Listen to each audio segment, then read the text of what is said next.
You've probably heard this before. Stalin killed millions. Mao starved millions. Communism is evil. And yes, there's truth in that. Authoritarian regimes have left deep scars on human history. But here's a question we don't ask enough. If capitalism is the alternative, with its free markets, fast food, and endless innovation, why does it keep producing so many corpses? Because while capitalism might sell you freedom and prosperity, it also sells cancer, famine, war, and poison, all at a profit. This isn't about proving which system is worse. It's about asking, is the system you trust any less deadly? Cancer, the business of sickness. The ultra-processed food we eat, engineered for addiction. Carcinogens are in everything from chips to cereals. Toxins in the air, water, and soil. Why? Because safety regulations hurt profits. And when profits are threatened, truth becomes negotiable. Big Food doesn't just sell poison, it funds the science that says it's safe. In the 1960s, the Sugar Research Foundation paid Harvard scientists to shift the blame for heart disease from sugar to fat.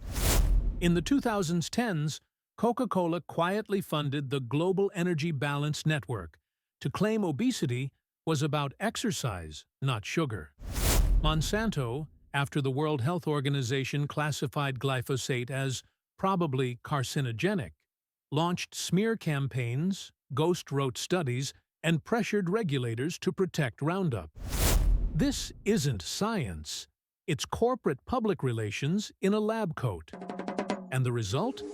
Let's look at the global cancer incidence rates for all types of cancers per 100,000 people. Australia, 462. United States, 367. Canada, 345. France, 339. These are among the richest countries on Earth, with high-end hospitals, billion-dollar pharma, and public health campaigns at every corner. And yet, sky-high cancer rates.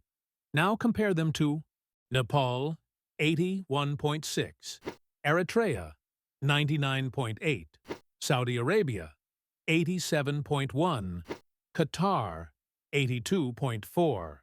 Yes, Nepal and Eritrea are low-income nations, but Saudi Arabia and Qatar, they have some of the highest per capita incomes in the world, often higher than the United States, yet their cancer rates are dramatically lower. Why?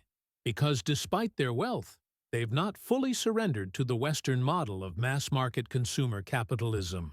Strict regulations on food imports, fewer ultra-processed brands flooding supermarket shelves, more traditional diets, stronger state control over what enters the national bloodstream, both literally and economically.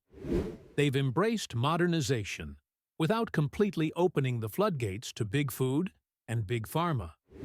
Meanwhile, the U.S. and its capitalist peers built a system where what's profitable is considered safe. When corporations design the food, fund the research, write the rules, and pay the regulators, what you get isn't nourishment. It's slow, systemic death, marketed as choice. Pollution. Breathing in profit. The World Health Organization estimates 7 million people die every year from air pollution. The vast majority in cities choking under industrial smog. Pollution isn't some accident of growth. It's the direct byproduct of deregulated industries, fossil fuels, and corporations lobbying against green policy. In the U.S. alone, over 100,000 people die annually from air pollution-related illnesses. Water isn't safe either.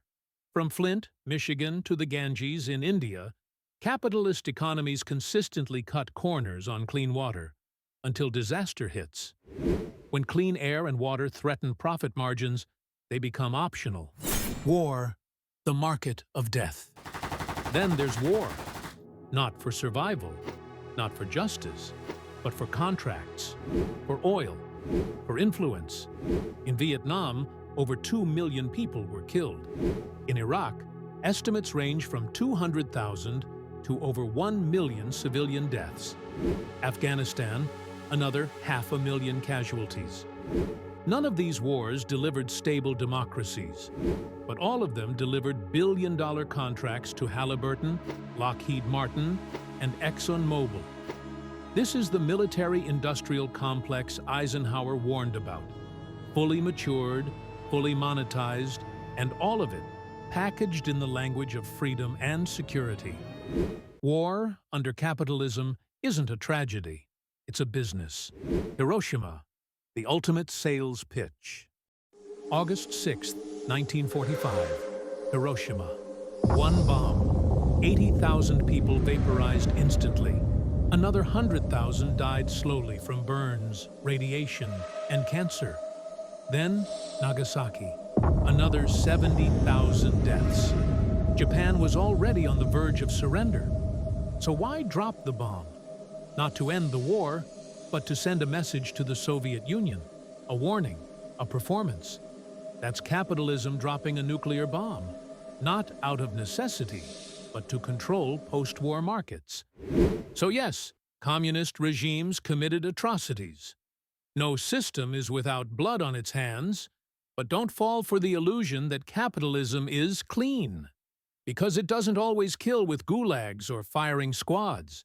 It kills with advertising, with monopolies, with price tags, with executive bonuses. It kills in boardrooms, efficiently, legally, and with quarterly profits. At Whispering Peepal, we cut through the noise, one uncomfortable truth at a time. If you believe the world deserves better than profit-first thinking, subscribe now and be part of the conversation that questions everything